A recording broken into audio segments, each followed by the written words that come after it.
Before we begin the story, let us know where you're watching from by leaving a comment below. If you enjoy this video, don't forget to like and subscribe. Have a wonderful day. Enjoy the story. Ethan Brooks was rushing through the airport terminal. He was late for a meeting with a group of Japanese investors who could double the year's revenue. Everything had to go perfectly. At the baggage carousel, Ethan saw a black suitcase with red details, just like his.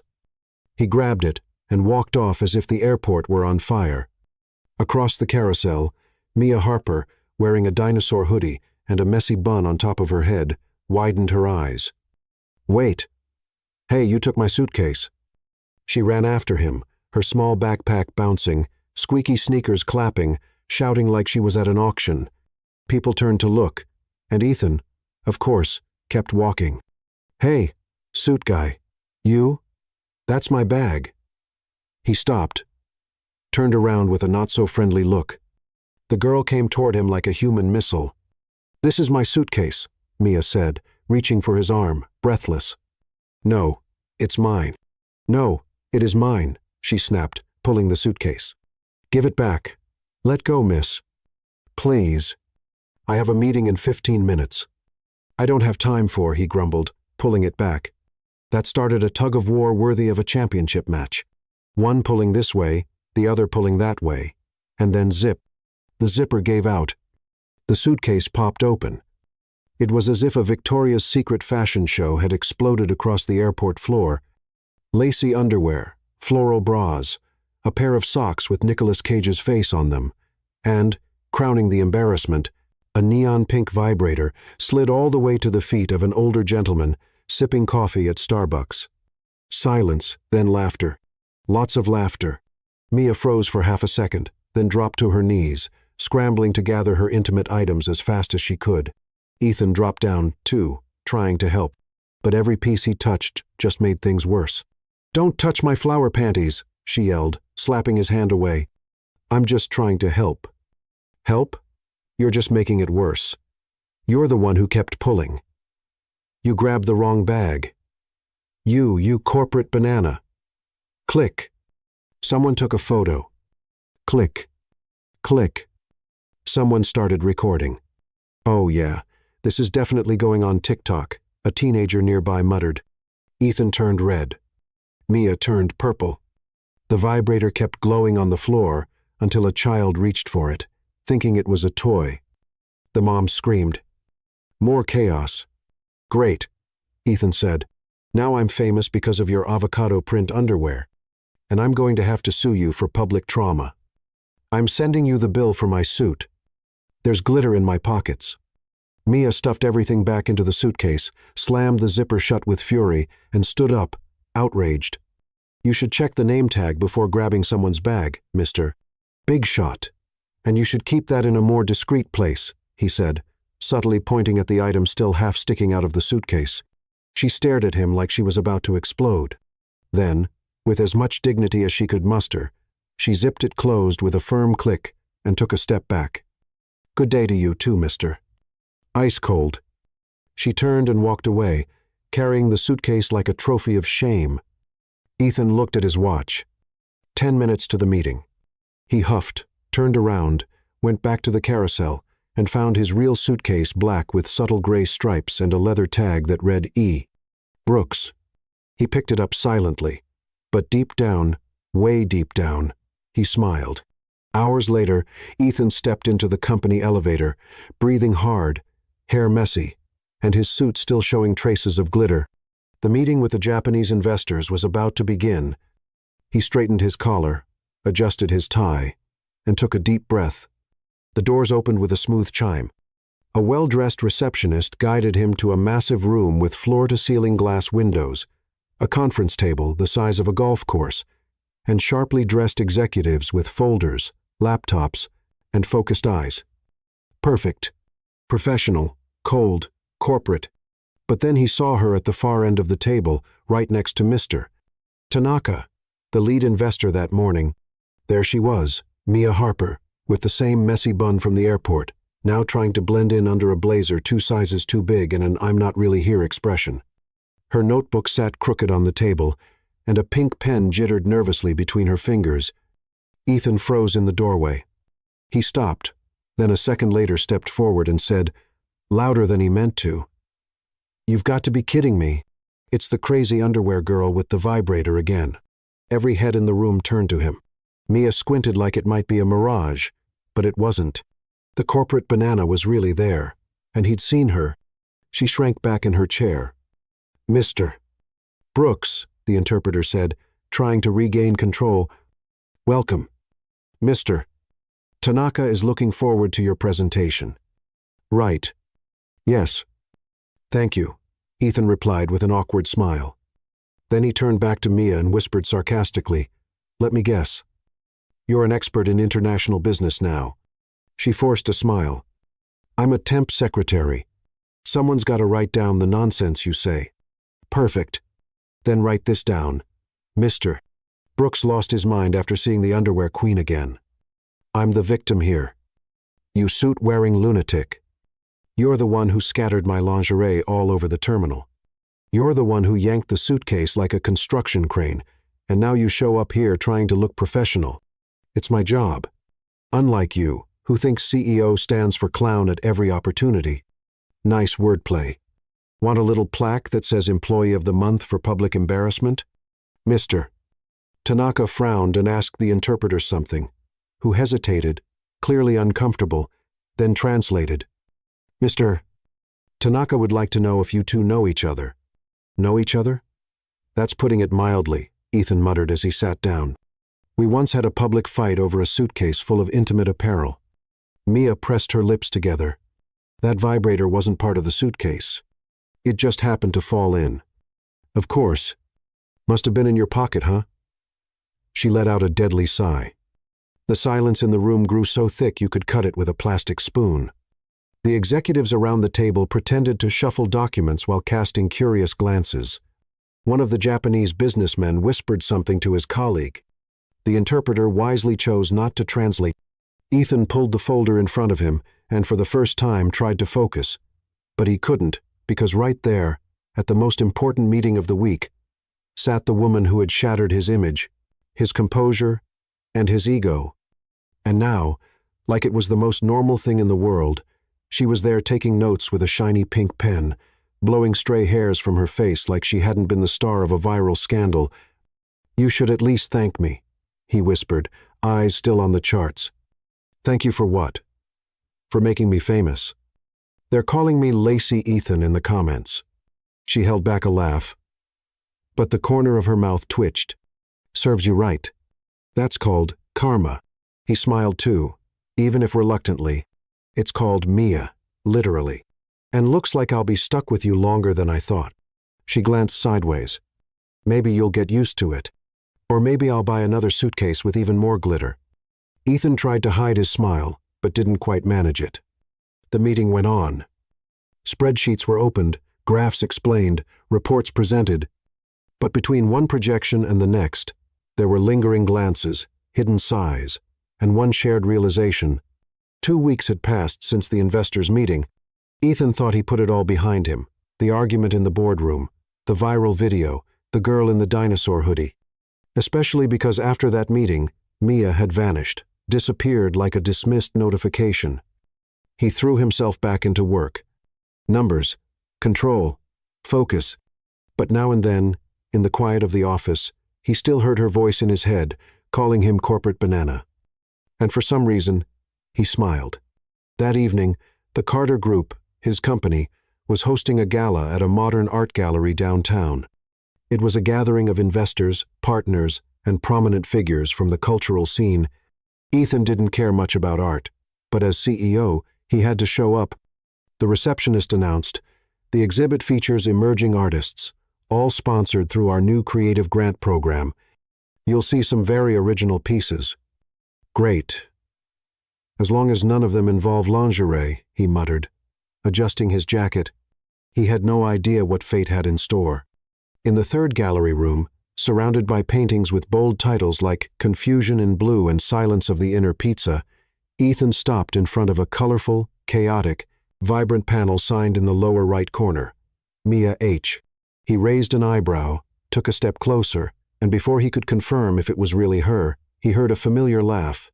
She was there across the room, leaning against a side table, wearing a sleek white dress, no blazer, no dinosaur hoodie, but the same messy bun on top of her head, like an unintentional trademark. She was smiling, chatting with another artist, completely unaware he was watching.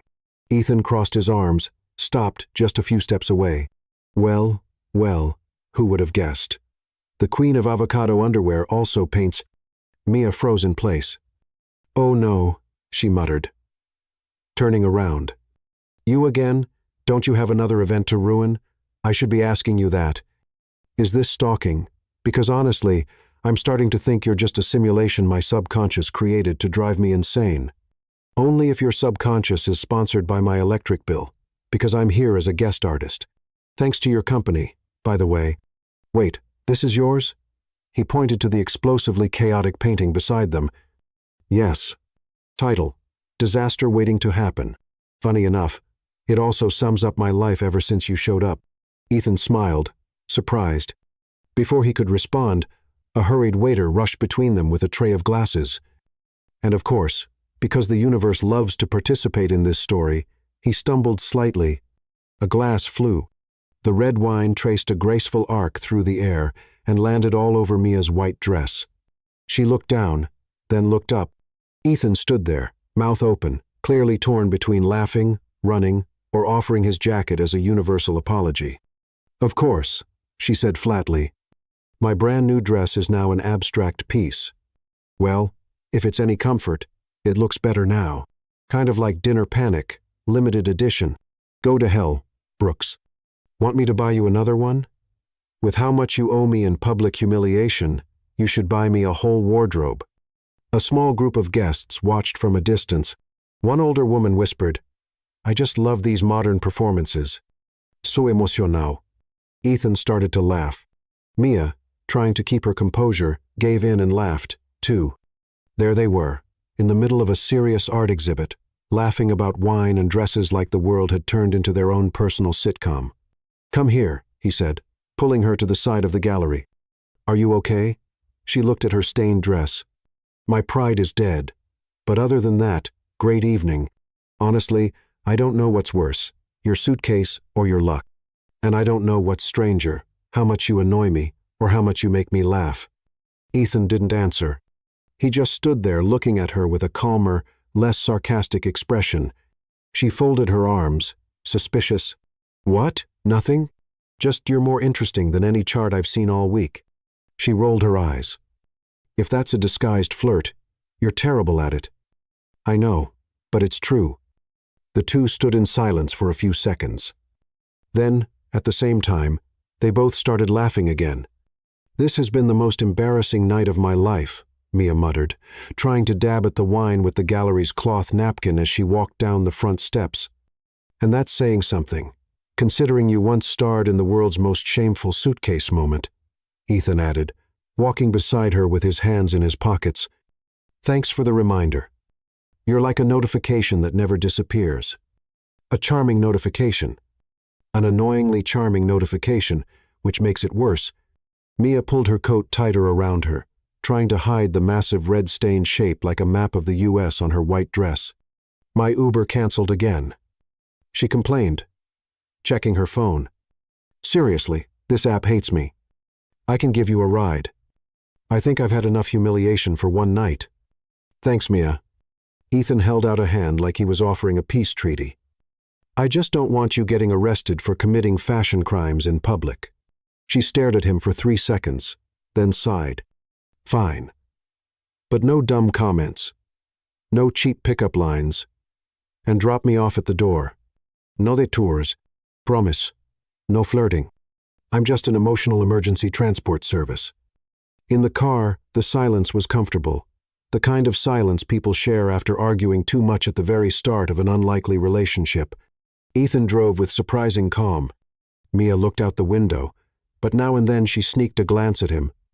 He seemed different. Or maybe it was just the lighting. Or maybe the fact that he wasn't cracking any jokes about underwear or glitter. When the car stopped in front of a modest building, she unbuckled her seatbelt. "Thanks for the ride." "You're welcome." He looked forward, hesitating for a second. "Mia, I wanted to ask you something." She frowned. "If it's about the vibrator, I swear I'm getting out of the car right now." "It's not," he laughed. "It's something else, more professional, I think." "Now I'm worried." Ethan turned to her.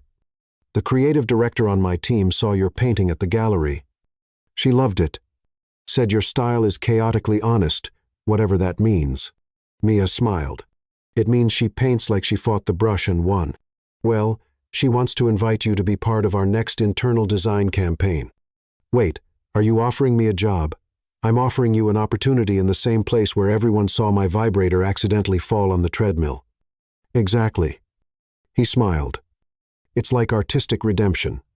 Mia went quiet for a moment. Then she tilted her head. "You really want me to join your company after everything?" "I do.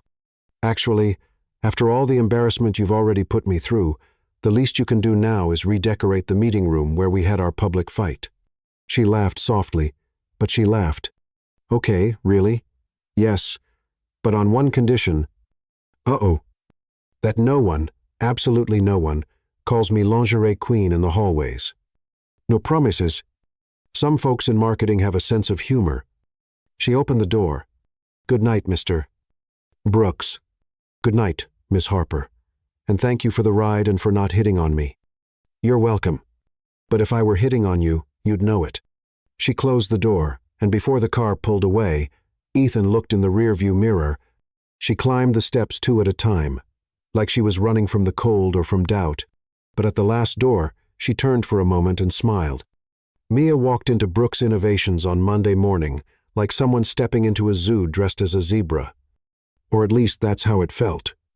Even though she wore a black blouse, beige slacks, and had her hair pulled back in a nearly proper bun, the classic updo holding on like a flag of independence, she knew this place breathed control and etiquette.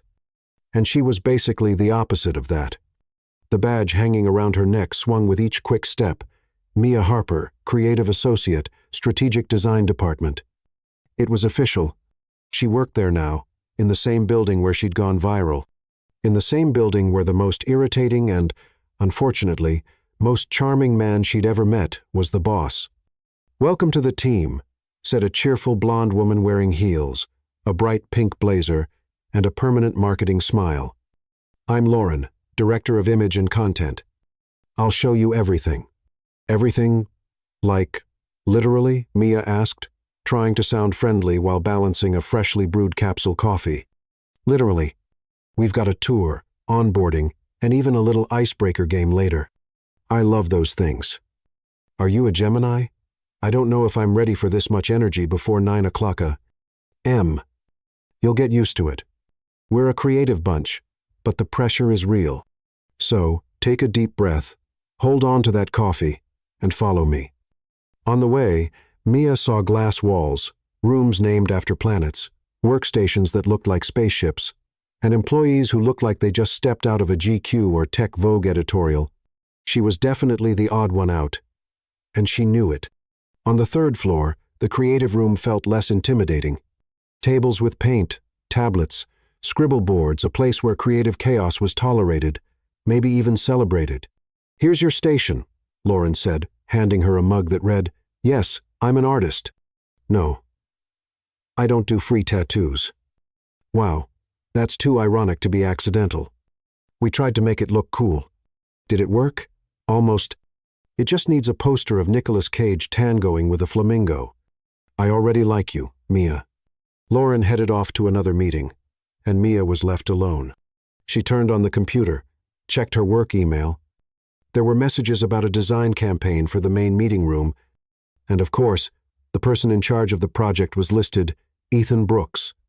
She took a deep breath, opened the briefing attachment, and got ready to dive into the proposal. 5 minutes later, she was yawning. It was also technical, so full of flowcharts. It felt more like a quantum physics exam. She doodled a sad cactus in the corner of her notepad just to stay awake. "Very nice," said a voice behind her. Mia turned so fast, she almost spilled her coffee. Ethan was leaning against the glass divider, arms crossed, his dark gray suit free of glitter this time, but with the same cynical yet curious look in his eyes. "Oh, great. You again," she said, moving the coffee away from potential accidents. "I work here, remember? I'm trying to forget. You've shown up more than my bank notifications. I came to see how the new hire is dealing with corporate chaos. Chaos I can handle. But this briefing? It's graphic terrorism." Ethan stepped closer and glanced at her notebook. "Is that a crying cactus? It's a symbol of my soul trying to make sense of this neutral tone color palette you all love so much." He laughed. Really laughed. "You're impossible, Mia. And you're ridiculously organized. Do you guys even line up your paper clips by color here? Only the gold ones. They're the leaders of the clips." She laughed too, in spite of herself. "Are you going to ask me to paint the meeting room with the names of your investors or something? No. I want something with identity, something that shows life, like you're painting at the gallery." Mia looked the CEO in the eye. He was serious. And once again, she could see that behind the sarcasm was someone genuinely curious and maybe a little less of a corporate drone than she liked to tell herself. "I can try," she said, looking at the screen with a bit more respect. "Great. Oh, and here it comes. There's a meeting tomorrow at 8 o'clock a.m. with the branding team. There'll be coffee and muffins. Muffins with cream cheese frosting." "Okay, now I'm more motivated." He started to walk away but paused at the door. "And, Mia," he called without fully turning around, "if you spill paint on the upstairs carpet, just give me a heads up. The cleaning crew charges double when they call it conceptual art." She raised an eyebrow. "If I throw paint on the carpet, it'll have your name on it." He blinked. "Fair enough," and walked out. Mia looked at the computer, then at the cactus she had drawn. She picked up her pencil and added a smile. That evening, while Ethan was reviewing contracts, he found himself smiling, thinking about the sad cactus. Mia was chaos, but a kind of chaos that made sense. And even he, the control-obsessed CEO, was starting to think that maybe, just maybe, disorder had its own charm. Mia arrived early to the meeting room, determined to make a good impression. She wore a black dress with subtle stripes and white sneakers, her hair partly tied back with a simple ribbon, and carried a folder with new sketches. For the first time since joining Brooks Innovations, she felt almost prepared. Almost, because nothing, absolutely nothing, could have prepared her for what happened in the next 5 minutes. "Hi, you must be Mia, right?" "The suitcase girl," said a bright, cheerful voice. Mia slowly turned around. Standing in the doorway was a woman in a perfect navy blazer, nude heels, wavy blonde hair, and magazine-level makeup. She held out her hand with the kind of smile that said she'd already won the game before it started. "I'm Sophia, Ethan's ex." Silence. Mia blinked 3 times, swallowed hard. "Nice to meet you. I'm Mia, former owner of the suitcase that became world famous." Sophia laughed like it was the most adorable thing anyone could say. "Oh, I saw the video. You were hilarious. That part when the vibrator rolled on the floor, iconic." Mia smiled with the politeness of someone holding a coffee cup full of liquid dynamite. "Glad my embarrassment could provide some international entertainment. Don't worry, everyone here talks about it fondly. You're kind of an in-house celebrity. By the way, did you know Ethan got really upset about the online comments? He wanted to sue half the internet." Mia raised an eyebrow. "What a gentleman." "Yeah. He's always been that intense. In a good way. But also very loyal. You know, protective. I think that's why we always had this really strong connection." She touched her hair delicately. "You two broke up a while ago?" Mia asked, already regretting it. "About 3 months. It was mutual, but now we're working together again. Funny coincidence, right?" Mia bit the inside of her cheek. "Coincidence?" "Sure." The room started to fill up. Employees took their seats with laptops, muffins, and coffee mugs. Ethan walked in, punctual as always, and paused for a split second when he saw Sophia sitting right next to Mia. "Sophia, you're here." "Surprise," she laughed. "I was brought in to help with the branding redesign. It's a temporary role, but the impact will be lasting." He blinked, clearly surprised. "I didn't know." "Neither did I. Mia muttered beside him. Ethan pulled himself together, walked to the head of the table, and adjusted some papers. Okay, everyone, let's begin. Throughout the meeting, Sophia kept chiming in with enthusiastic comments, light jokes, and compliments about Ethan's amazing aesthetic sense. Mia took deep breaths with every "Ethan is incredible, and that's just how Ethan is." Then, at the end of the presentation, Ethan asked, "Mia, could you show the drafts for the main wall panel?" Mia stood up. She walked to the whiteboard and pinned the sheets with colorful magnets. The idea is to create a visual identity that reflects the company's dynamic nature without losing the human touch. So, I went with organic textures, colors that suggest movement, and a few powerful phrases gathered from interviews with our own staff. She pointed to the center. This is the main piece. Where there is chaos, there is creativity. A quote that honestly represents me more than I'd like to admit. Some team members nodded. Sophia crossed her arms. Interesting. Very conceptual, though. I wonder if maybe it's a bit too sentimental. Mia turned her head slowly. The concept is based on feedback from the creative team. Of course, but still. Maybe we should aim for something more clean, commercial. Or maybe we should remember that being too clean can end up feeling empty. And maybe being too sentimental might come across as unprofessional. The room fell silent. Ethan cleared his throat. Mia's ideas are aligned with the company's new direction, and I like how genuine it feels. Let's give her proposal a chance. Sophia gave a tight smile, then sat back down. Mia looked at Ethan for half a second. He didn't say a word, but his eyes said plenty. After the meeting, Mia slipped into the break room to grab some coffee and breathe. She was so distracted she almost poured sugar into the salt. "You okay?" a voice asked behind her. It was Ethan. Being called an amateur by the boss's ex in front of 15 people? Totally fine. Happens every Monday. I swear I had no idea she was coming. HR made that call. Right. Just another coincidence. Mia. No, it's fine. Really. She gave a brief smile. I just need more coffee or a shot of tequila or maybe an acting class to learn how to pretend I don't want to stick my head in the microwave. Ethan chuckled. Hey, you nailed the presentation. That quote in the middle? I loved it. Where there's chaos, there's creativity. Yeah, that pretty much sums you up. Is that a compliment? It's more than it sounds. Mia sighed, then after a second smiled back. Well, since you liked it, maybe I'll paint it on the meeting room wall in neon pink with glitter. Only if it's biodegradable glitter. Obviously, I'm chaotic, not careless. They both laughed. And then, in that unexpected moment between coffee mugs and jokes, something shifted. Things got keyeder, closer. Mia, would you like to? Ethan started, but he was interrupted by Lauren, who burst in, flustered. Ethan, we need you in the studio right now. The pilot project photo shoot started with no photographer and a sick model. It's chaos. Literally. Ethan rolled his eyes. You've got to be kidding me. Come on. You're the only one who can keep this from turning into an episode of Bosses and Panic. He turned to Mia, clearly reluctant. I'll see you later. Only if there aren't any more exes in your way. She's the last one. I promise. He left. Mia stayed there, stirring her coffee, thinking about that mural quote, about the look in his eyes, and about how, even with Sophia in the picture, there was something between them that even sarcasm couldn't hide. The next morning, Mia could barely sip her coffee without spilling.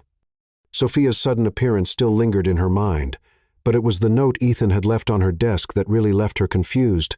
If you survive the workday, dinner's on me. No exes, no spilled wine, no awkward surprises, just dinner. She stared at the paper for the 5th time. It was ironic, straightforward, and strangely sweet. But before she could decide whether to say yes, Ethan appeared at the door of the creative room. Forget the dinner. What? You're going to need a whole weekend to forgive me, he said with that crooked smile, half charm, half chaos. I'm heading to this event on a ranch in the countryside. It's got art, business people, investors, and horses more expensive than most apartments. And I want you to come with me. Sorry, What? You want me to go to a ranch with you? It's a corporate event disguised as an artistic retreat. You're the only artist I know who isn't afraid to put glitter on a PowerPoint. I need your opinion. Maybe your company, too. And why would I say yes? He pulled a small container from his backpack, opened it. Handmade chocolate truffles with Belgian sprinkles, made by me or my chef. But the thought is what counts. She crossed her arms. This is emotional bribery with chocolate. Does it work? Mia took the truffle. It works. 2 hours later, Ethan's car was cruising down the road smoothly. The air conditioning was just right. The soundtrack was a mix of soft jazz and Mia's sarcastic comments about the GPS, mispronouncing her name as Mika. Don't you think this is kind of weird? She asked. We barely know each other, and now we're heading to a ranch together. It's like the start of a reality show that's about to go wrong. Well, every good relationship starts with a terrible idea, and this is only the second worst one we've had. The first being fighting over a suitcase in the middle of the airport, like it was a prize on The Price is Right. She laughed. Okay, fair. The mood was light. For the first time since all the chaos began, Mia felt oddly at ease with Ethan. He wasn't in CEO mode. He was just himself, talking about movies, childhood, and that time he accidentally ate dog food, thinking it was cereal. She laughed for 10 straight minutes. But, as every good story goes, it's in moments like this that the universe decides to test the main characters. The car sputtered. What was that? She asked, raising an eyebrow. Nothing, just the engine hiccuping. It's emotional. The dashboard lit up like a Christmas tree. The car coughed, shook, and died. Okay, now it's in a coma. Ethan pulled over onto a dirt shoulder between two fields and a whole lot of nothing. Are you serious? Mia got out, looking around. There's not even a cell signal here. Are we in 2025 or a lost episode of Little House on the Haunted Hill? Ethan popped the hood. He stared at the engine like he knew what he was doing. He didn't. I'll figure it out, he said, sounding confident. You going to talk to the engine? Because if that's the plan, I'm all in. 20 minutes later, and one emergency call made by a lady at the nearest cheese shop, yes, really. The solution was simple. Wait for the tow truck and find shelter. That's when they found the Ranto Desera Inn, a rustic, charming, and surprisingly pretty place with flowers in the windows, the smell of cake in the air, and a woman named Donna Clara who looked like she'd stepped out of a butter commercial. 2 rooms, Donna Clara asked, smiling. Yes, please, they said at the same time. She checked her little notebook. Oh, sweethearts, I only have 1 room left. A double. Oh no, Mia murmured. It's fine. We'll share, Ethan said. Like heck we will. Do you snore? Not that I know of. And if I do, you can hit me with a pillow. It'll be fun. Mia looked at the woman, then at the empty road outside, and sighed. Fine, but if you cross over to my side of the bed, I'm throwing you out the window. Deal. The room was simple. 1 double bed, a floral comforter, an old dresser, and a small bathroom with flower-shaped soap. Mia went in first, dropped her backpack on one side of the bed, and opened the window. Never thought I'd end up on a farm with a corporate banana, sharing a room and using flower soap. Life's full of surprises, Ethan said, taking off his jacket. By the way, did you bring pajamas? Why? Because mine have sharks on them. Just giving you time to mentally prepare. She laughed. That night, they had corn cake and milk coffee on the inn's porch under a ridiculously beautiful starry sky that looked like CGI. Do you regret coming? He asked, looking out at the horizon. No, but I still don't forgive you about the brigade. Which part? Using it to convince you or the Belgian sprinkles? Both. Then I'll have to level up. How about brownie with caramel sauce? She smiled and stayed quiet for a few seconds. Ethan, why did you really ask me to come? Because I wanted to spend time with you away from meetings, ex-girlfriends popping up, and flying vibrators. She looked at him. He wasn't joking. I like you, Mia, and I know we started off on the wrong foot. Actually, both feet in a puddle of awkward, but still, I like your mess. She blushed. She wasn't ready for that. Is that the wine talking? Or are you really being sweet? Both, but mostly just me. In bed that night, a pillow separated them, literally, but in the dark, hearing his breathing slow, Mia smiled to herself. Because maybe, just maybe, the chaos was finally starting to make sense. Breakfast at the inn started off calm, almost civilized. Ethan was in a sweatshirt, barefoot, flipping pancakes like he worked at a farm hotel. Mia, still sleepy, wore a sweater with a faded bunny on the front and stared at a jar of jam like it was a tough math problem. "You do know no one here asked for pancakes, right?" she said, resting her chin in her hand. "I know. Cooking calms me down, and you sleep with your knees digging into my back. That stresses me out. I told you I move around a lot in my sleep. Moving is one thing. Performing an advanced karate kata at 3 o'clock a.m. is another." Mia smiled. He placed a pancake on her plate, then one on his. "Strawberry or brigadeiro? I don't trust you and your manipulative sweets anymore." "Then brigadeiro it is." They sat there eating in the inn's shared kitchen like normal people, like they weren't a CEO and an artist who started off hating each other over a suitcase full of underwear. But, of course, peace never lasts long. The farm event started at exactly 10 o'clock. It was a huge space with barns turned into makeshift galleries, sculptures scattered across perfect lawns, tables with white linen cloths, waiters in straw hats, and wine glasses that cost more than Mia's rent. She tried to look discreet as she walked among the guests. "This is all a bit too fancy," she murmured, adjusting her hair. "You look great," Ethan said beside her, wearing a light gray blazer and an observant expression. "Just try not to knock anything over. It happened once. Just once. And now I'm known as the panel destroyer. You knocked over a BNA panel. That's quite the resume." Mia stuck out her tongue. Ethan laughed, but he was soon called over by one of his investors. She stood there alone, trying not to look out of place. That's when disaster struck. She brushed against a support board of a huge panel, a modernist piece worth tens of thousands of dollars, which, of course, was balanced on a wobbly easel. The wood creaked. The panel wobbled and, in slow motion, crashed to the stone floor with a loud thud. "No," someone shouted. "Oh my God." Mia covered her mouth. "Not again." People gathered. A bald man with a silk scarf around his neck and the expression of someone who had just lost a child yelled, "That piece was insured for $80,000. Mia was frozen until Ethan pushed through the crowd. "What happened?" She slowly raised her hand. "I touched it by accident. I didn't mean to. I thought it was a bench." "A bench, Mia?" "It was wooden. Shaped like a bench. It looked comfortable." The artist looked at her like he was about to faint. "That wood came from a dismantled chapel in Brussels." "Oh, I didn't know Belgium made such dangerous furniture." The artist huffed and turned his back. Mia was about to cry or run or dig a hole and live in it. But before she could, an elegant older woman approached her, holding a glass of red wine. "Dear, are you all right?" "I don't know." "Physically?" "Yes. Mentally, I'm in ruins." "That's exactly what the piece represents," the woman said, pointing to the broken panel on the ground.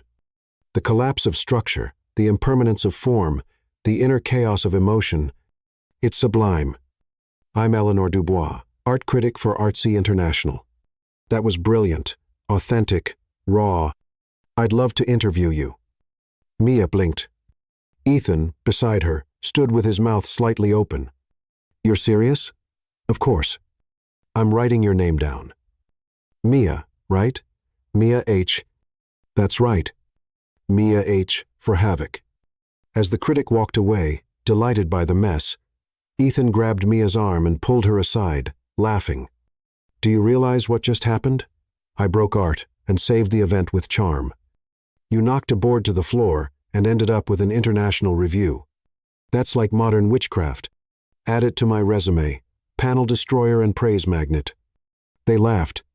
They were alone now behind the main building, overlooking the field. "You know," he began, "you surprise me all the time. Sometimes I don't even understand myself, and that's kind of charming." The mood shifted. It grew quiet. Still, Ethan took a step closer, then another. Mia looked at him. The wind played with her hair. He raised his hand, touched a strand. "May I?" he asked. She didn't answer. She just stood there, breathing deeply. Almost. But then, of course, an intern tripped and yelled, "Watch the wine!" Seconds before a splash hit an investor's white suit. Mia, on impulse, ran with napkins and saved the day. Ethan stood there, sighing. "Almost," he murmured. Later, sitting on the farmhouse porch with 2 glasses of juice and his shirt stained with grape, she said, "Today was intense. You broke a piece of art, cleaned an investor's suit with napkins, saved the networking event of the year, and you took my breath away for 5 seconds." She glanced sideways at him. "And you, corporate banana, were actually kind of helpful. That's what I get for wiping wine off an investor. Helpful. And maybe a kiss. But not today. I've hit my chaos quota." Ethan laughed. "So, tomorrow?" She smiled. "Maybe tomorrow." The ride back from the farm was quiet, but not the awkward kind. It was a peaceful silence, as if the words had already been said through laughter, spilled wine, a nearly kiss, and artistic chaos. Mia looked out the window, her eyes following the trees as they passed. Ethan, driving, glanced at her now and then. There were still traces of paint on her hand, and he loved that. "Can I ask you something?" She broke the silence. "You're already asking. Have you always been like this? You know, so hard to read. Only when I don't want to be read." She looked at him. "And now, do you?" Ethan thought for a moment. "I do, but I'm afraid of what you'll think when you finish the book." Mia gave a small smile. "If it's bad, I'll just scribble in a new dedication." When they got back to the city, they each went their separate ways, but the distance was only physical. They kept sending silly texts, memes, and little inside jokes born from crooked sculptures and wine mishaps. Then, 2 days later, a phone call changed everything. Mia got a call from Eleanor Dubois, the art critic who had seen her knock over a display and somehow save her reputation with charm and chaos. "Mia, darling, I've got a last-minute opening for an international exhibit in Florence. I need a fresh, bold name." "You're serious?" "Absolutely. 3 months, a paid studio, European mentors, top galleries. This is your chance to break through." Mia hung up in a daze. 3 months in Italy. 3 months away from overdue rent, her dinosaur sweatshirt, and the controlled chaos at Brooks Innovations. 3 months away from Ethan. That night, she found him on the company's rooftop. He was facing away, looking out over the skyline. "Did you know the sky over New York can look blue but still feel gray when you're unsure?" she said. "Is that poetry or a hint?" "Both." Ethan turned and leaned against the glass railing. "The critic called, didn't she?" "She did." "So, going to go paint the world?" "She wants me to go to Florence." 3 months. Ethan didn't answer. "It's a huge opportunity for me," she continued. "But I also have this job now, and I have you, and all of this. Don't put me on the scale with Florence, Mia. I'm just an airport accident." She took a deep breath. "You're not just that. Then what am I?" Mia walked closer. "Close. Really close. You're the first person who's really seen me in a long time, and that scares me more than flying across the world." The wind picked up, but neither of them moved. "I should be telling you to go," he said, voice rough, "because I know you deserve this. But if I'm being completely honest," he raised a hand and touched her face, "I don't want you to go." She didn't answer with words. She just leaned in slowly, like she was afraid to ruin it. Ethan didn't wait any longer. He kissed her. It started soft, like they were testing what this was. But it quickly turned into something inevitable, intense, filled with everything they hadn't said. It felt like every argument, every laugh, every accident between them had led to that moment. When they finally pulled apart, eyes still closed, Mia leaned her forehead against his. "This complicates things. This is the simplest thing we've done." She gave a nervous laugh. "I'm scared, Ethan."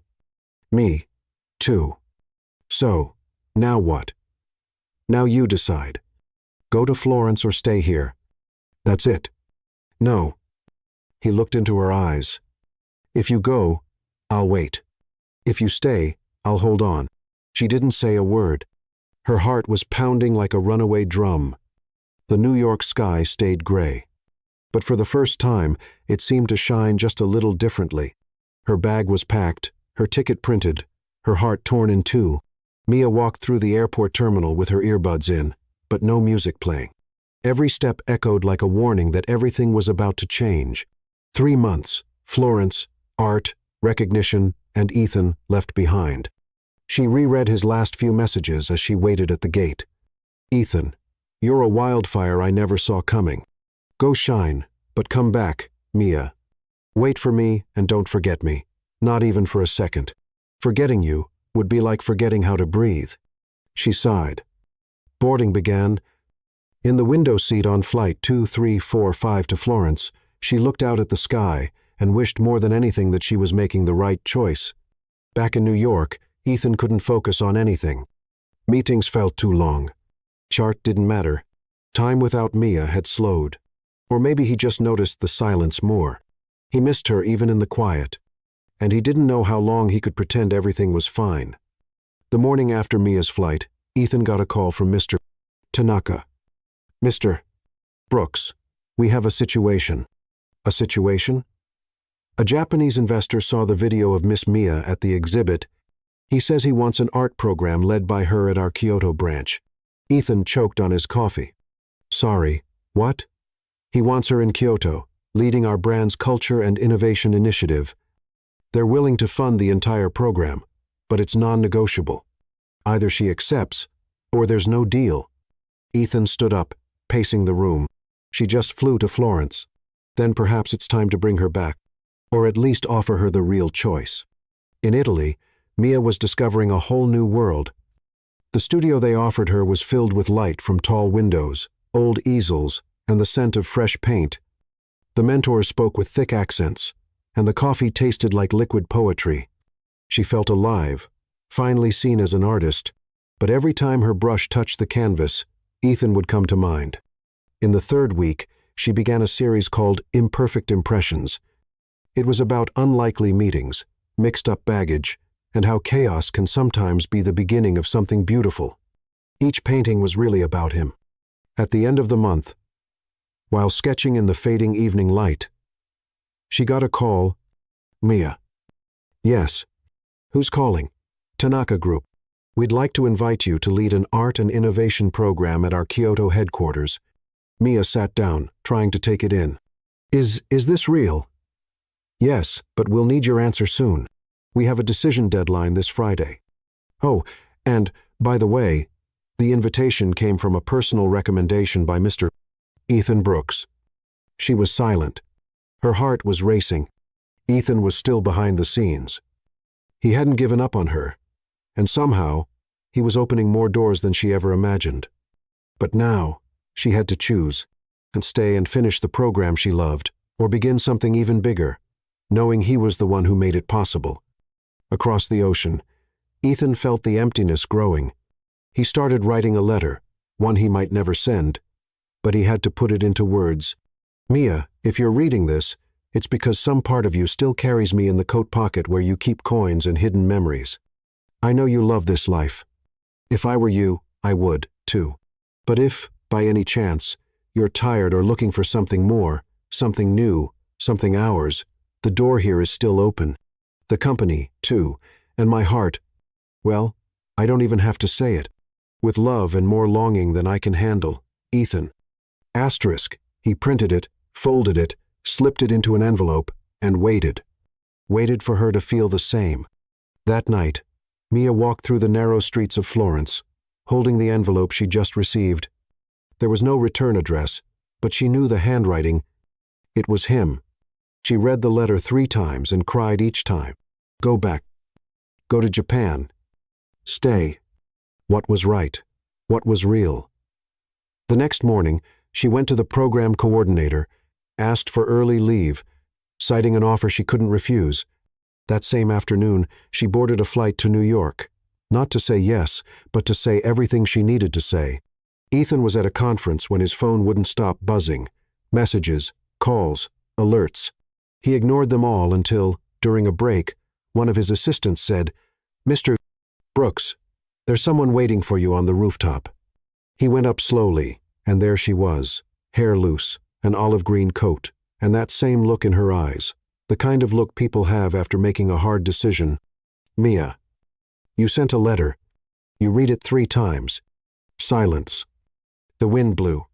She walked toward him, handed him an envelope. My answer. Ethan opened it. A blank sheet of paper.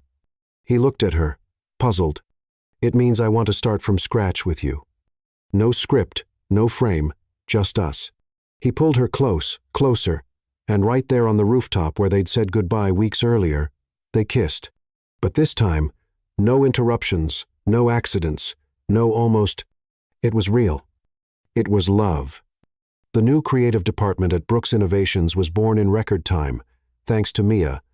With her artistic vision and bold style, she reshaped the department that had barely gotten any attention. She launched cultural projects tied to tech, installed interactive art in the company's main hall, and one Monday morning, she made the executives attend a watercolor workshop. "Art isn't just beautiful, it's strategic," she said, holding a brush with paint on her fingers. "When we stop trying to control everything, the best ideas come out." Ethan, across the room, pretended to hate it all, but deep down, he was amazed. Mia shook things up, questioned the reports, rewrote the rules, and he, the master of control, was starting to enjoy the chaos until the past came knocking in the form of Marcus Vane, Ethan's former business partner, the kind of man who could turn a room into a boxing ring just by smiling. He walked into the company, the headquarters in a perfectly tailored suit, carrying a leather briefcase and the year's most toxic news. "I'm buying 22% of the company's shares." "You can't be serious," Ethan said. "Oh, I am. And I brought gifts." Vane pulled out a dossier with photos, reports, video screenshots. "Here's the public image of Brooks, a secretary with a vibrator in her bag, a CEO involved with an employee, and an art exhibit where wine flies over shareholders. Beautiful image, poetic, but terrible for business." Mia walked into the room at that very moment. She stopped at the doorway, listening to everything. Ethan slowly closed the file. "What do you want, Marcus?" "A seat on the board and a promise that the company will return to what it once was. Clean, efficient, profitable, no messy artists, no airport muse." Mia stepped forward. "I can leave the company if that's what it takes to save what you've built." Ethan stood up. "No, absolutely not. You may not have a choice." Vaughn smiled. "Most of the investors have already approved my return. The final vote is in 2 days. Out on the terrace, the same view as weeks ago, but now silence." Ethan stared at the city. Mia watched him. The cold wind made her hair dance. "I don't want to be the reason you fall," she said. "And I don't want to live in a world where you're not here." She gave a sad smile. "Maybe we need some time until everything settles." "Mia." She gently placed her hand on his face. "Shh. Kiss me and promise you won't hate me for trying to protect what you've built." He didn't reply. He just kissed her with the urgency of someone who knows time is short, with the intensity of someone who doesn't want to say goodbye. And when they pulled apart, he knew that kiss wasn't a goodbye. It was a pause. 2 days later, the vote took place. Ethan, standing before the board, defended Mia with every word he could find. He showed the numbers, the creative growth, the cultural impact, but the numbers were still young, and Vane knew how to play the game. The final result was close. Marcus Vane was back with the power to fire and a promise Mia would be out by the end of the week. That night, Ethan went to her makeshift studio. It was empty except for a blank canvas and a note. "I know you fought. Now it's my turn to fight from here. If I'm just a distraction, then you need to find your focus again. But if I'm part of your vision, wait for me. I'll find a way. M. Asterisk." He sat there on the floor next to the blank canvas, not knowing if what he felt was anger, longing, or pride. Mia left the company, but she didn't disappear. She took a position as an independent curator at a cultural center in the city. She created exhibits, built partnerships, and, little by little, Her name became a symbol of creative innovation.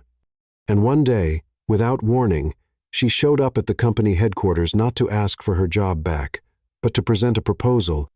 I want to use one of Brooks's abandoned spaces to create a hub for artistic innovation. It'll generate positive media, attract younger audiences, and help reverse the damage from a certain viral lingerie video. Vane laughed. You've got nerve. I do, and you've got a PR problem. Do we have a deal? Surprisingly, he agreed. But with one condition. She couldn't have any direct involvement with Ethan. And she accepted. For now. At the opening of the new space, the press showed up. Numbers soared, and Mia's name was once again linked to Brooks not as a scandal, but as a success. Ethan watched from afar, proud, silent. She was still the chaos in his order, and he was the structure in her freedom, but they were still apart until something happened. Night had fallen over New York with an odd stillness, the kind of silence that comes just before a storm. Ethan Brooks was finishing reports at the Brooks Innovations headquarters when his phone buzzed. An anonymous message. Check contract 384Z in the external projects folder. Vane isn't who he seems. X. Ethan frowned. It was late. He was tired. But the contract number caught his attention. It wasn't just any project. It was one Vane had personally introduced, a discreet deal with European investors. Ethan hadn't had direct access, just approved it formally. Trusting the new partner, he got up from his chair and went to the company's digital files. After a few clicks, he found the folder. Contract 384Z was there, and with it, 2 hidden encrypted attachments. Ethan knew how to decrypt. 3 coffees, 2 system crashes, and 1 shout of, "Come on, seriously." Later, the files opened. He froze. Emails between Vane and a shell company. Embezzlement. Transfers to a Cayman Islands account. Fake documents with Mia's digital signature. Ethan's blood ran cold. This is serious. This is criminal. This is a setup. The next morning, Ethan went straight to the cultural center where Mia worked. She was in a room with children, guiding them through a mural made of collage and recycled paper. She wore a denim jumpsuit, barefoot, fully focused. He hated interrupting scenes like that. But there was no time. "Mia," he said. She turned slowly. Her expression changed the moment she saw his face. "Ethan, I need to talk to you now." Minutes later, they were alone in the ceramics room. The air was filled with the smell of damp clay and fresh paint. "Someone's trying to set you up," he said, getting straight to the point. "They used your signature on a fake company contract." Mia went pale. "What do you mean?" "Vane created a fake project, laundered money through it, and he listed you as a co-author. If this gets out, you could end up in jail. And the company could fall apart." She gripped the work table, took a deep breath. "This is serious. Do you have proof?" "I've got everything. But if we go straight to the police, he might cover his tracks. We need to be smart." "What do you want to do?" Ethan hesitated. "Set up an internal operation. Just the 2 of us, like old times, but this time, for real." She crossed her arms. "You still trust me after everything?" "I don't just trust you. I need you. Because if there's one person who can see beyond the obvious, it's you." She smiled briefly. "Okay, let's take down the corporate villain again." The next few days were a whirlwind. Ethan dug into internal records. Mia teamed up with a hacker friend to trace Vane's transactions. They met at night in the company's old abandoned studio, took turns sleeping, ate cold pizza, laughed at old memes to lighten the mood. It felt like a nerdy, desperate version of Bonnie and Clyde, but the real danger was still ahead. Early Friday morning, Mia's hacker brought the final piece of evidence. Vane is trying to sell part of the company to a competing multinational illegally. The paperwork's already prepped. He's trying to destroy Brooks from the inside and make a profit. Ethan said, stunned. Mia looked at him. "If we take this to the board tomorrow, everything changes, or we lose everything. But together, always together." They looked at each other. And in that moment, they weren't just partners in a scheme. They were partners in life. Ethan stepped forward. So did she. No words, just certainty. They kissed. And this time, the world could have fallen apart around them. They wouldn't have noticed. The next morning, an emergency board meeting was called. Everyone was there, even Vane in his $3,000 suit and smug look, ready for victory. Ethan stood up, handed out printed copies to the board, explained every move, pointed to the accounts, the forged documents. Then he played a video, a recorded conversation between Vane and his accomplice. Clear, undeniable. Vane tried to object, but it was too late. The vote was unanimous. Immediate removal. Holding arrest. Federal investigation. Mia, standing at the back of the room, took a deep breath. She was free and, more than that, vindicated. In the days that followed, Brooks's atmosphere shifted. The company reinvented itself. Investors came back. Its reputation was restored. And in the middle of it all, their love grew. They had lunch together, discussed art and tech projects, spent Sundays watching old movies and critiquing the costumes. Ethan changed. He became lighter. Mia changed. She became more confident. And then came the final surprise.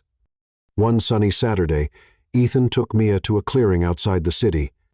There was a cottage, a blank canvas set up in the yard, and dozens of photos of them hanging from string lines. She smiled, suspicious. "What's all this? A gift, but with one condition." He got down on one knee, pulled a small box from his pocket.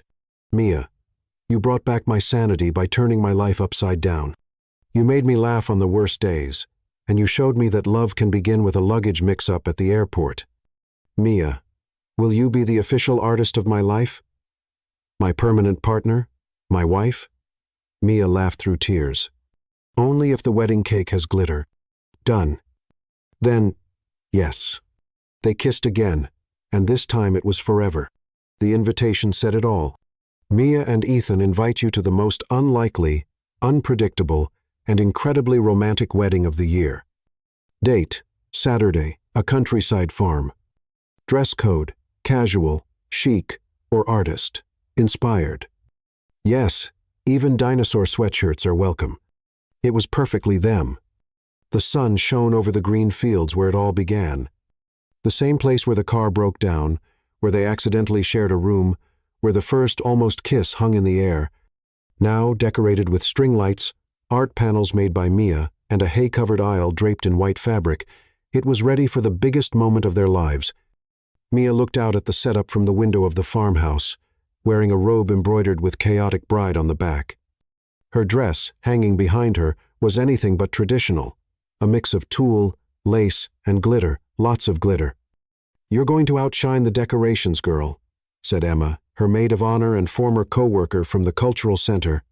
"That's the plan," Mia replied, smiling nervously. "Either shine or faint. Let's see which one comes first." "Are you scared?" Mia sighed. "No, it just feels too good to be true. You know, you deserve good things, Mia. And so does he." You two found each other in the middle of chaos and turned it into poetry. Poetry with flying underwear. Both of them burst out laughing. On the other side of the farm, Ethan was adjusting his tie in front of an old mirror. Beside him stood Noah, his best friend and now best man, watching with a half-amused expression. "Man, you've pitched to billionaire investors, closed deals with tough Japanese negotiators, even faced off with Vane in a war room, and you're sweating over a yes. It's not the yes, it's what comes after. It's forever. Relax. If you survive that luggage show at the airport, you can handle anything." Ethan chuckled. "I love that woman, Noah. She turned my world upside down, and I've never been more sure of anything." "Then let's go." "Time to say that with a kiss," Noah said, patting him on the back. Guests had started arriving. There were people in suits and ties, and others in colorful outfits. Some wore formal attire. Others had on crochet dresses and oversized sunglasses. One older woman wore a blouse with a vibrator print. An older gentleman wore a t-shirt that read, "I saw the suitcase fight." I was Team Mia. The straw chairs were arranged in a semicircle. A string quartet rehearsed quietly. blending Beethoven with instrumental pop songs. And then the unexpected happened. It rained. Yes. Right in the middle of a clear sky and cheerful forecasts, one sneaky cloud made its appearance. The first drops came gently. Within seconds, it turned into a downpour. "No!" Mia shouted from the window, watching the flower arrangement sway in the wind. "Let's move to the barn," someone yelled. The event team sprang into action. Guests got up, some laughing, others desperately shielding their hairstyles. Ethan, standing at the makeshift altar, simply opened his arms and looked up at the sky. Of course this would happen, he said with a smile. Half an hour later, everyone was inside the renovated barn. The lights were on, hay bales turned into last-minute seats, and the altar was rebuilt with floral curtains and Mia's paintings in the background. Ethan stood in the center, shoes a little muddy and hair slightly damp. Still, he looked like the happiest man in the world. The music began, an instrumental version of Can't Help Falling in Love, and then she walked in. Mia walked beside her mother, holding a bouquet made of dried flowers and paintbrushes. Her dress sparkled, her smile was shy, and her eyes said everything. She stopped in front of Ethan. "Thought you were going to be late," he whispered. "I'm the bride. I had to be late so you'd wait for me." The officiant smiled. "We are gathered here today." But no one really heard the rest of the sentence, because the looks, the memories, the feelings, they were all there in the silence between the two of them. The most important moment wasn't the speech. It was what they felt. When it was time for vows, Mia spoke first. "I promise to keep knocking things over and messing up schedules and reminding you that life without art is just a pretty routine. I promise I'll laugh at your spreadsheets and sneak glitter into your pockets when you least expect it. I promise to be me. But with you," Ethan took a deep breath, "I promise to stop trying to control the world and let you surprise me every day. I promise to protect you from criticism, from doubts, and from any surprise vibrators. I promise to be your ground while you fly." They both laughed. The officiant held back a laugh, too. "By the power vested in me, I now pronounce you husband and wife. You may kiss." They kissed, and this time it was for good. The party was a whole event of its own. Mia had set up a dance floor with colorful projections. Ethan organized a drink bar with names like Love Contract, Stolen Kisses, and Confused Caipirinha. There was karaoke. There was cake with edible glitter. There was a lady who fell into the pool and said she was baptizing the wedding.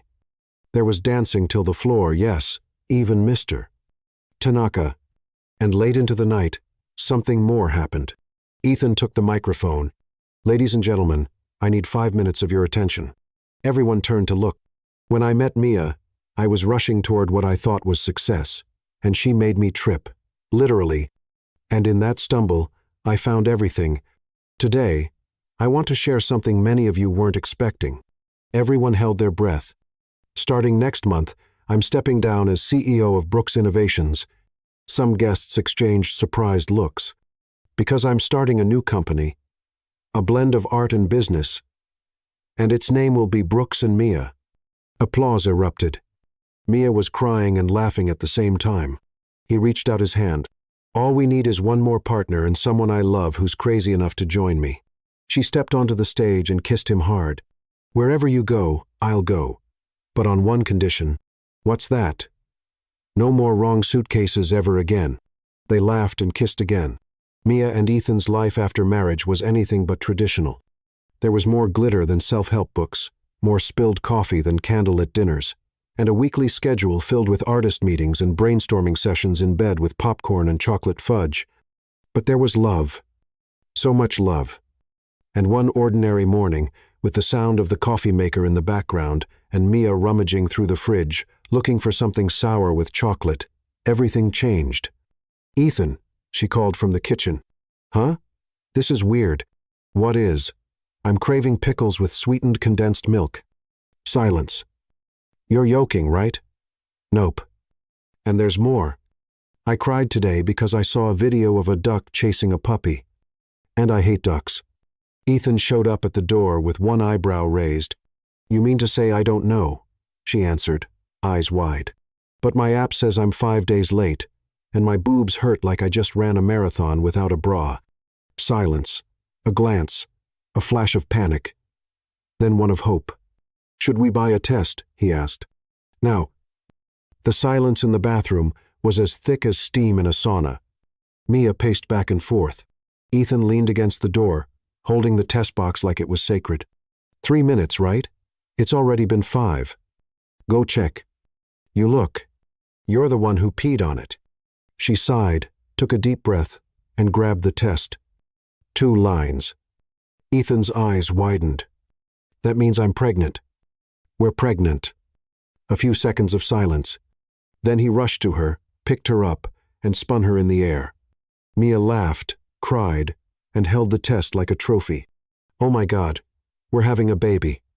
We're having a little walking chaos." At the first doctor's appointment, the doctor smiled right after the ultrasound. "Are you ready to know?" Ethan squeezed Mia's hand like they were on a roller coaster. "It's a boy." Mia looked at the screen, then at her husband. The sound of the baby's heartbeat filled the room. "A boy," she repeated, teary-eyed. "A little boy. A mini Ethan, with messy hair and a flair for drama," he added. "A baby with an artist's soul, and a CEO's calendar dangerous." They laughed and left the appointment arm in arm, already debating names. Nothing too common, but nothing that sounds like a perfume either. Agreed. And nothing that rhymes with panties. That's important. The baby shower couldn't be normal. Not with them. The theme, Mission Impossible. Diapers and love. All the guests wore black with dark sunglasses. The decor was a mix of Hollywood and baby gear. There was a gourmet chocolate truffle station, another with mini diapers filled with candy, and a game called Guess If It's a Diaper or a Wrap Chocolate. When it was time for the name reveal, a drone flew down from the ceiling carrying a banner. "Welcome to the world. Liam Brooks." "Sounds kind of like a movie director's name," Mia said. "Perfect," Ethan replied. "He'll direct the wildest story of our lives." In the weeks that followed, they dove into baby shopping. "This crib looks like a NASA capsule. This one has Bluetooth." "Why would a crib need Bluetooth, Ethan?" "So the baby can listen to classical music and develop his right brain." "What if he prefers rock? Then I'm buying earplugs for myself." They picked out constellation wallpaper, a nursing chair Ethan assembled upside down and nearly broke, and a mobile of planets that sprinkled glitter everywhere. Mia's fault. The nursery soon turned into a dreamland, soft colors, children's books, and a small blank canvas where Mia had already started painting Liam's first artwork. Her belly grew, and so did their love. Mia talked to Liam every day, telling stories, asking questions, and laughing to herself when he kicked. Ethan read books out loud, played different songs, and got emotional every time he heard the baby's heartbeat at the ultrasound. There were funny moments, like when Mia got stuck in an inflatable chair and needed 2 neighbors and a dog to help her out, or when Ethan knocked over an entire shelf of diapers at the pharmacy trying to reach a jar of vitamins. But there were intense moments too, like the night Mia didn't feel the baby move for a few hours, and they rushed to the hospital. Everything turned out fine, but from then on, they cherished every little thing even more. And on a quiet afternoon, after a day of planning for the future launch of Brooks and Mia Kids, Mia stopped at the nursery doorway. Ethan was inside, straightening a picture frame on the wall. "Is it crooked?" he asked. She didn't answer. She just walked in, got closer, and hugged him from behind. "What is it?" He smiled. "We're going to be good parents, right? We already are. We're just waiting for Liam to confirm it. What if we mess up? We will mess up. But we're going to love him so much he'll forgive us before he even learns how to speak." She teared up gently with a smile, and he kissed her forehead. "Do you know how beautiful you are with that baby bump? You're only saying that because you can't see my feet. I don't need to. I already love every inch of the mother of my child." Night fell with a rare kind of peace. Ethan put on some soft music. Mia settled into the rocking chair in the nursery, gently rubbing her belly. "Hey, Liam," she whispered. "It's Mommy. The world out there is a bit crazy, okay, but in here with Daddy and me, it's all love." Ethan knelt down and rested his ear on her belly. "Son, just so you know, we're not exactly normal, but we're going to love you in a way no one else ever could." The baby kicked. They both laughed and looked at each other. "I think he got the message," Mia said. "Or he's asking for quiet. We talk too much. Then he definitely takes after you." They laughed again, and there, in the soft starlit glow of the little blue nursery, the future felt as certain as the kicks coming from within. Liam hadn't been born yet, but he was already, without a doubt, the main character in Mia and Ethan's next big adventure, and chaos had never felt so sweet.